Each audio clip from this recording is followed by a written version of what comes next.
দেশের চলমান পরিস্থিতিতে এককভাবে কোনো পলিসি দিয়ে রাষ্ট্র চলবে না। জনগণ, রাজনৈতিক দল, পুলিশ ও সেনাবাহিনী সহ সকলের সহযোগিতা প্রয়োজন বলে এই মন্তব্য করেছেন এবি পার্টির চেয়ারম্যান মুজিবুর রহমান মঞ্জু। সেনাপ্রধান ও এনসিপি নেতা হাসনাত আবদুল্লাহর ব্যক্তিগত আলোচনা সামাজিক মাধ্যমে প্রকাশের পর উত্তেজনা সৃষ্টি হয়েছে। আর এতে উস্কানি দিচ্ছে আওয়ামী লীগ ও তাদের ঘনিষ্ঠরা, এমন অভিযোগও করেছেন মুজিবুর রহমান মঞ্জু। মানিক শিকদারের রিপোর্ট। এবি পার্টির সাধারণ সম্পাদককে গ্রেফতার করেছে সেনাবাহিনী। রোববার রাতভর সামাজিক মাধ্যমে এমন খবর ছড়িয়ে পড়ে। এ নিয়ে রাজনৈতিক অঙ্গনে উত্তেজনা ছড়িয়ে পড়লে জরুরি এই সংবাদ সম্মেলন করে এবি পার্টি। এবং পবিত্র রমজানের পার্টির চেয়ারম্যান মুজিবুর রহমান মঞ্জু জানান, ব্যারিস্টার আসাদুজ্জামান ফুয়াদের গ্রেফতারের সংবাদ ভিত্তিহীন। নানা মিথ্যা নোট প্রচার করে এক ধরনের বিভ্রান্তি তৈরি করা হচ্ছে।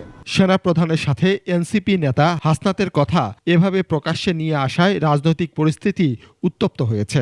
এ পরিস্থিতিতে জাতীয় সংলাপের প্রয়োজন বলেও মন্তব্য করেন মঞ্জু। সেই আলোচনাকে পাবলিকলি এনে যে পরিস্থিতি তৈরি করা হয়েছে, এটাকে সমাধানের দায়িত্ব, এটাকে কুল ডাউন করে স্বাভাবিক পরিস্থিতি আনার দায়িত্ব এই সরকারের। আমরা অন্তর্বর্তীকালীন সরকারকে অনুরোধ করব, দেশের এই পরিস্থিতিতে আপনি একটি জাতীয় সংলাপ আহ্বান করেন দ্রুত।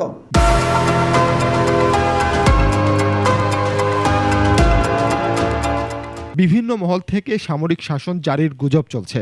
এতে সংকট আরও তীব্র হওয়ার আশঙ্কাও জানান তিনি। বাংলাদেশ যে জায়গায় আছে, এই জায়গায় কেউ এককভাবে বাংলাদেশকে তুলে একটা সঠিক ডাইরেকশনে নিতে পারবে না। এটা ডক্টর ইউনূস একা পারবে না, উপদেষ্টারা একা পারবে না। কোনো জরুরি অবস্থা জারি করেও দেশের এই পরিস্থিতিকে সঠিক পথে আনা সম্ভব নয়। সংকট মোকাবেলায় সবাইকে ঐক্যবদ্ধ হওয়ার আহ্বান জানান এবি পার্টির চেয়ারম্যান। যার যার ভুল ত্রুটি দূর করে একসাথে পথ চলার পক্ষপাতী। মানিক শিকদার, 21 টেলিভিশন, ঢাকা।